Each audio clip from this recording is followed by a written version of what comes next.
Hey, hey, hey, hey, hey. Come on in. I will wait until I see some of my great buddies.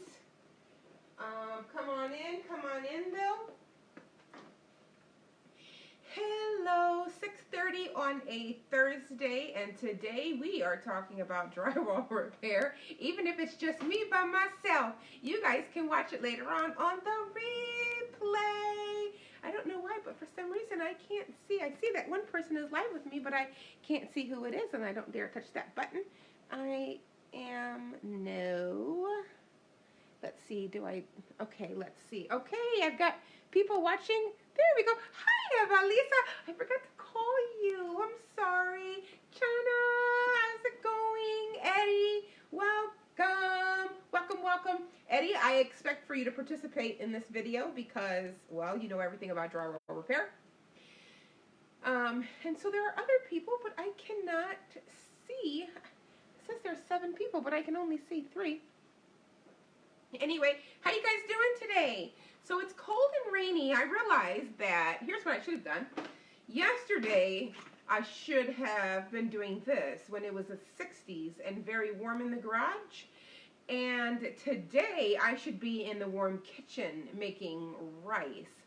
So currently, it's something like 41 degrees. No, my garage is not heated. So I have been, and it's raining. It's been raining all day. So I have this little tiny heater on the garage. In the garage, literally it's like keeping the bottom of my legs warm, and that's it.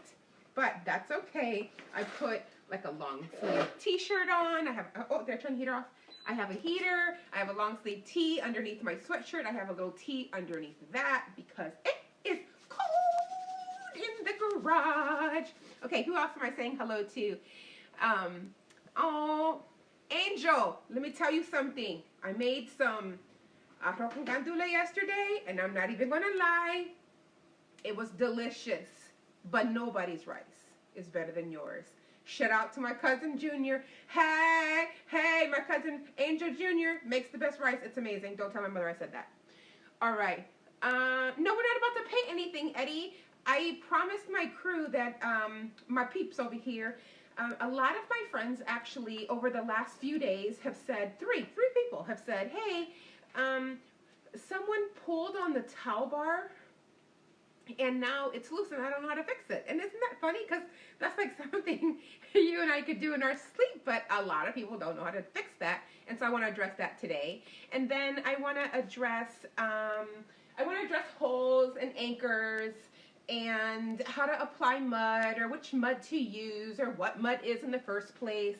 I meant to get some paper tape or some mesh, but maybe we'll do that on another run. Hey, let me have that box right behind you, right there. Brand new. Nope, right there, right there. This kit. I wonder if they have anything in there. So we'll talk about that. And that's kind of what I wanted to do, so that's kind of why I'm here. Diane, how are you, honey? How are those beautiful kids? Hello to everybody. Michael, good to see you. Lisa, I just love you. You know you are my girl. Always have my back. I love it. Yola, haven't seen you in far too long. Come on. Michael, very good to see you here. Okay, so here's the deal, guys. We have a few people, so I don't want to wait too long to get started. Day 4. What? I spend about 4 hours a day prepping for these videos. Inevitably, I have to go to the store every day for something, which is nice because extreme extrovert mama needs to get out of the house, which is fantastic. Today, I just needed to get a couple of pieces of drywall because I wanted to be able to make a mock wall. I mean, as long as we're going to do like full-on drywall repair, I want it to be as authentic as possible. So, also I'm realizing, earlier I was singing a song, I was in the car singing a song, I was like, I needed some intro music and some like exit music. So, I was also reading something online that said if you're going to do a Facebook Live video, there's a bunch of things that you need to remember. Even though people are on your page, you need to introduce yourself every day. Now I'm going to tell you why it's important for me to introduce myself. It's because y'all, all 14 of you watching live right now, seriously, I need you to share this. I think yesterday we had 6 shares. I'll take it. And then we also had about 300 people watch the video, which made me feel so good. Especially because at the end of the day, I am doing this for you. I know these things already. So this is me kind of passing off the best of myself to you. And so for those of you who are going to share this with your friends who don't know me, my name is Norma Williams. I live right here in Crown Point, Indiana. I own a construction company. And many, many, many years ago, about 18 years ago, when I lived in Evanston, I had a show on the public network channel called At Home with Norma. And I did some cooking and some baking and some basic kind of like teach you know-hows kind of thing. And some staining. I can't remember what all I did. And so essentially through this coronavirus pandemic, it's given us a whole lot of time to be at home. And so I felt like, hey, I am going to pick up where I left off that many years ago. So here I am. Okay. I'm just going to go ahead and get started. Michelle, I miss you so much. You already know everything I'm about to, because Michelle is my girl. Everybody give a shout out to Michelle. I love Michelle. Michelle is one of my employees, who is also one of my daughters, who I absolutely adore. And she is absolutely fantastic and a great addition to our team. All right, so I'm going to get started. So for those of you who, hey, you know, ultimately, I just want to know how to patch some holes, or I want to know how to repair my wall if I had a screw in it and I've had to take the screw out, and I want to know for sure how to make sure that I am adequately and correctly patching holes in the walls, and that it looks good, it looks right, it looks smooth, it looks exactly like if you did it and you walked away and the hole was never there in the first place. I am going to tell you, today as I was prepping for this video, I realized that maybe on Monday, maybe tomorrow, instead of doing a video on what's the next step after this, meaning like, oh, how do we prime it then? How do we paint? We're going to get to that too. I think I need to do a video. Ladies, tell me if you'd like this. On tools every lady, every woman should have that she doesn't know she should. And so I want to be able to just introduce, oh, that's I love you, Dee Dee. You know, that's my sister. Denny Riddles is my sister, and my heart. And so I think one of the things that I'd like to do is introduce some tools that you guys should have that you don't. Probably tools that you don't even realize are important. We're going to go over some of those tools today, but I think I do want to do a segment. I want you guys to be able to see what tools I have, what tools you should have, what's really handy in your arsenal. And for those of you that are married and you're waiting on your husband to do his honey-do list, honey, we can make you the honey. You know what I mean? So that you can learn. So, okay, here's what I've done. And I'm going to do some adjusting when it's time. But here's a big piece of drywall, and we're going to talk about that piece of drywall. But before we do that, I'm going to introduce you to some tools and some things you need. All right, this is my favorite. So this is the mud that I use, and what I'm going to do is I'm just going to come a little closer. Here we go. So this is called +3. Get your hands off. This is called +3, and if you can see, here, I'll read it to you. It says, for drywall and plaster patching repairs, up to 25% less weight, easy to apply, easy to sand. Easy to sand. Now be careful. This brand, Sheetrock, they have a blue lid and they have a green lid. And we like to say that there's glue in the green. And the blue is the top coat, which is why it has a +3. So it's like the last layer. So for the most part, everything that you're doing, fixing scratches, fixing holes, fixing, smaller holes, repairs, you're going to use this. If you use the green one, what happens is it's harder to sand.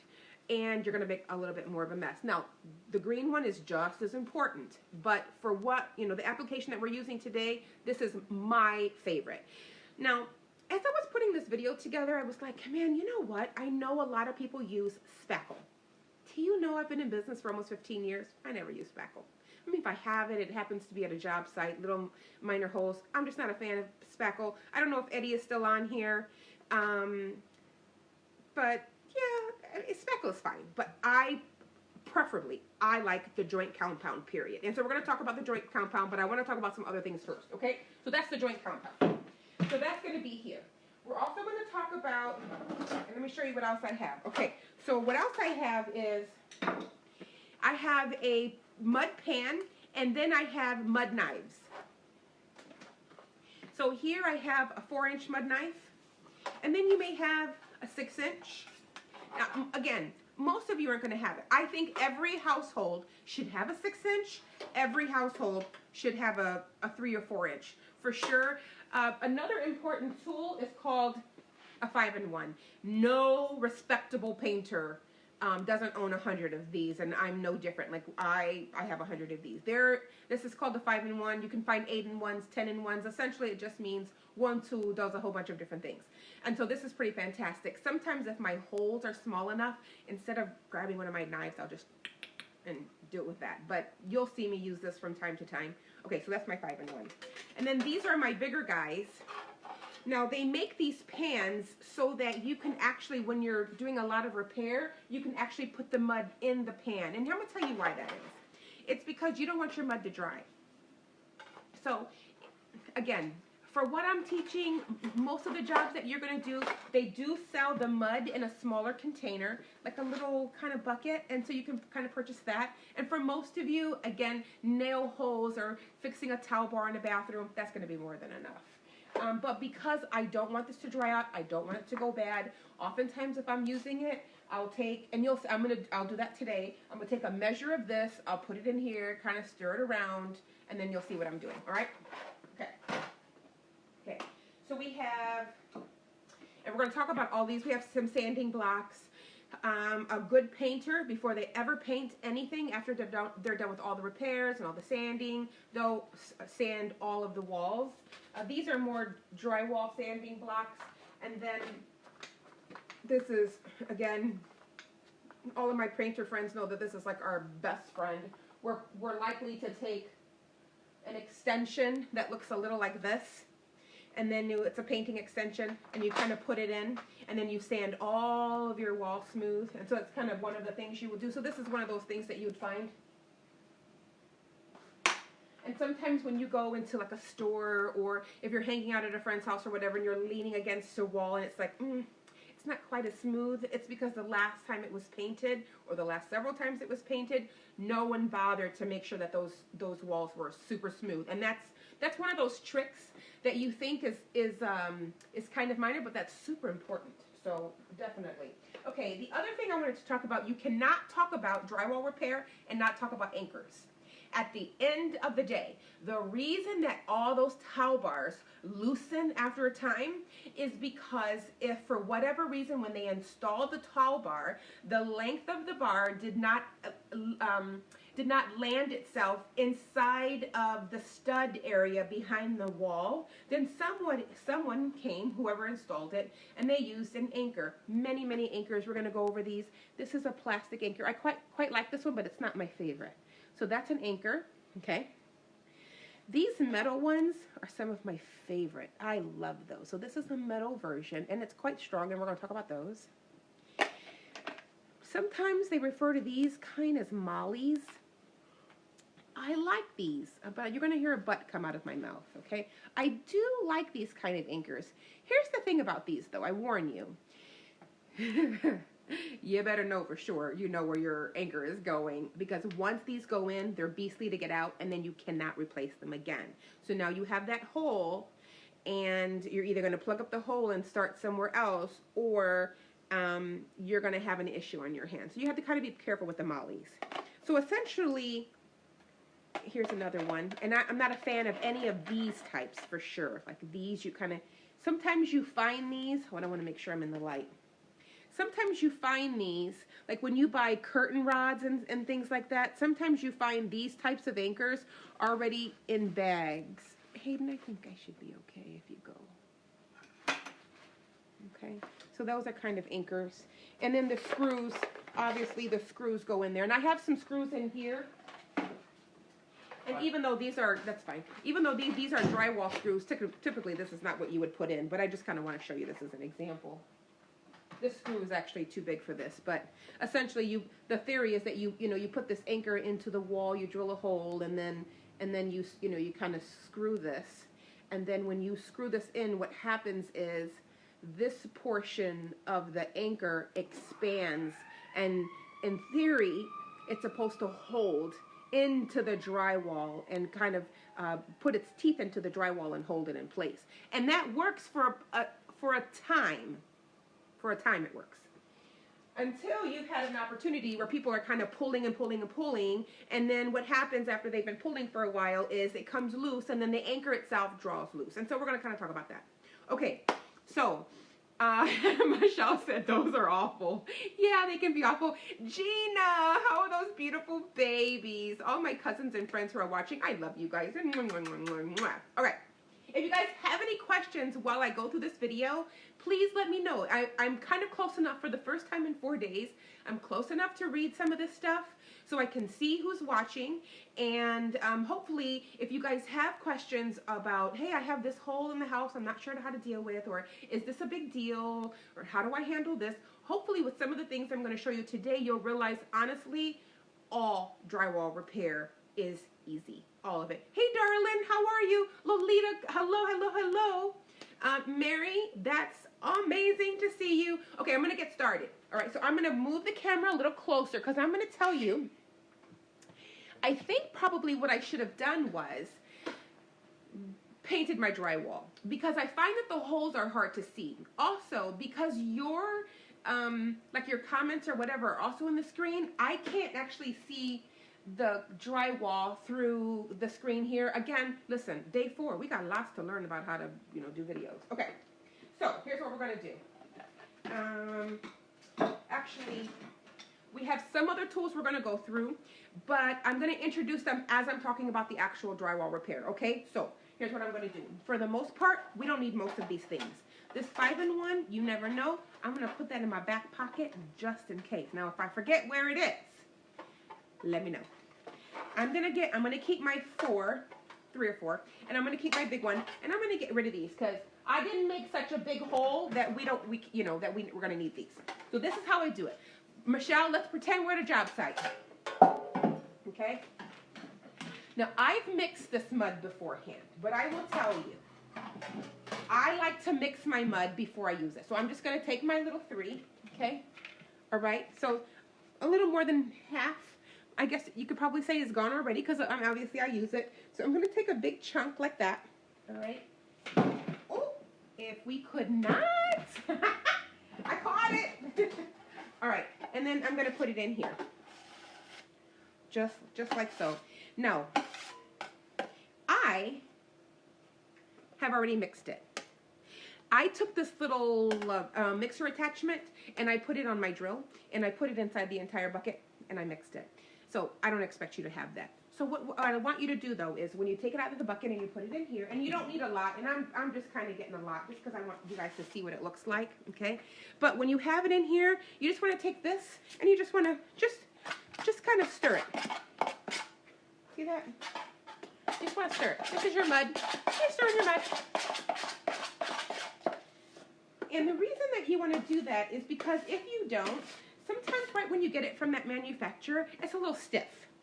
And again, even though most of you are only going to be doing maybe 2 or 3, let's say you decide, hey, while I'm quarantined, I want to paint my entire bedroom. And you empty out the bedroom. And when you empty it out, you realize, man, there are more dents and nicks and things that I ever noticed. And now you need to do a room's worth of, hey, I'm going to take all the pictures down, I'm going to unscrew all those nail holes, and I'm just going to cover everything up. Well, a pan for that is really nice. It's much better than carrying around that bucket. Again, now I'm preserving this. And this is super comfortable because I've mixed it so smoothly. So now you can see when I say I've mixed it smoothly. See, it's really smooth, just nice and light. Very much so the consistency of some really amazing frosting. Very soft on the hands, very, very, very soft. Now, I know you don't know this, but there is a technique in how to even hold this mud knife, believe it or not. So, see how I'm holding it now? That's not it. When you are applying, you want to actually have your fingers up here, just like that. I bet none of you knew that. And you need that because, I'm going to tell you, when you're applying this, you want to make sure that you're applying it evenly.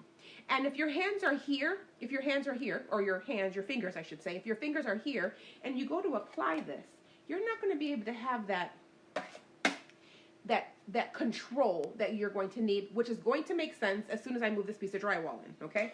But for now, I'm just gonna hold this like this, and then I'm gonna talk to you about some other things. Okay, so I'm gonna clear my workspace, because even though I'm in the garage, I like to say that this garage can only fit one person, me. So now that I'm sharing it with 20 people, you, I have to kind of make room. I do want to say this. You can buy these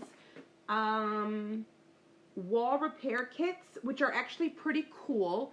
It actually has a little plastic version of a mud knife, but I have to tell you that this is a pretty good kit.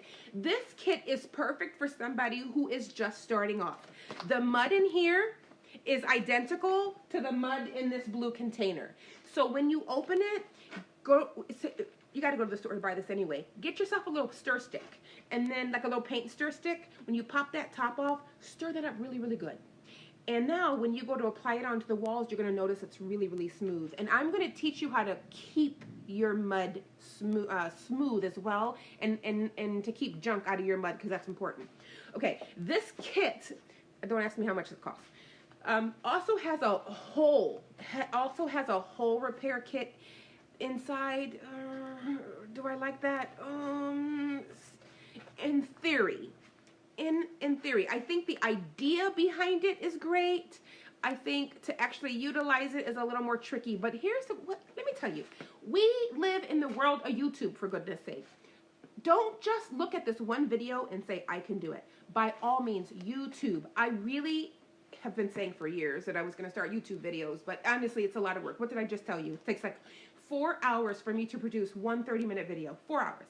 That's me getting all of my equipment together, setting up all the lights, moving everything, testing the lights, making sure I have enough product, going to the store, doing a checklist of everything that I have. So it is a lot of work.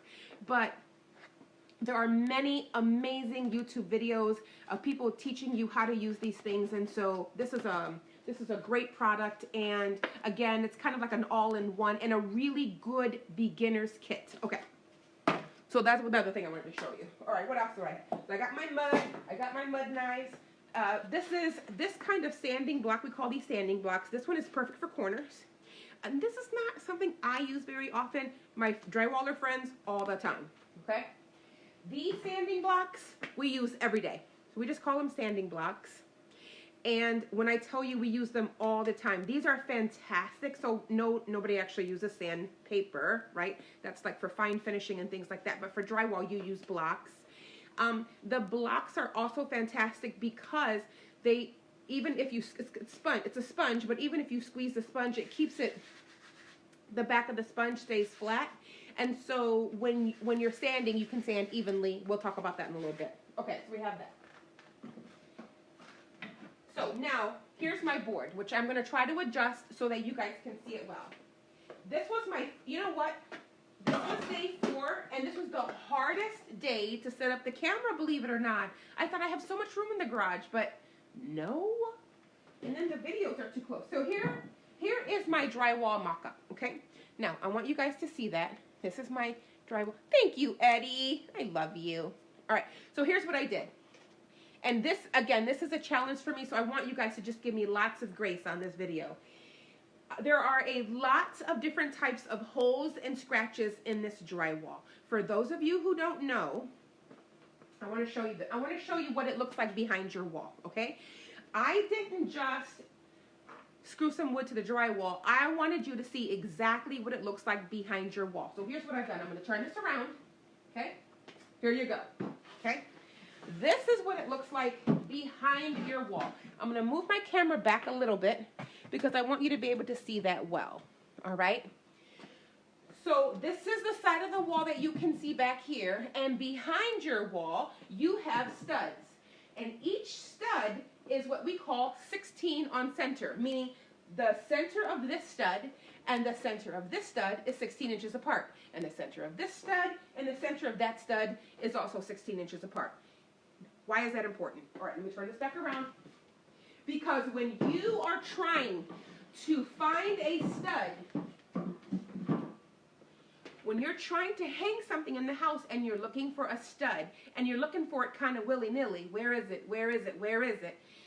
There are a lot of ways that you can find one. For example, every place that there is an outlet in your room, that outlet, either to the left or to the right, is going to have a stud.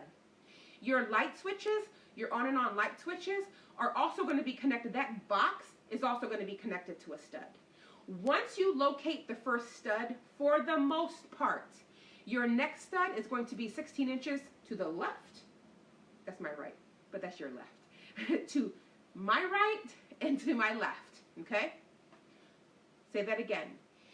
You can find a stud by your outlets and your light switches because those boxes have to be anchored to something. I promise you that that's where you're going to find your first stud. Once you find those studs, either to the left or to the right 16 inches, you should be able to find your other studs. However, I don't care how good you are about finding studs. Oftentimes, where your decor needs to happen cannot happen where there is an anchor. It just is what it is. This is where we get in. This is where we start to learn about those anchors. Remember we talked about those anchors? Okay. I am going to be moving the camera forward and backward. I want you to focus less on seeing my face and more about looking at these holes because I want to introduce each one of these as a problem that has an easy fix. Does that make sense? Does everybody say that makes sense? Okay, so Lance, I love you, Lance.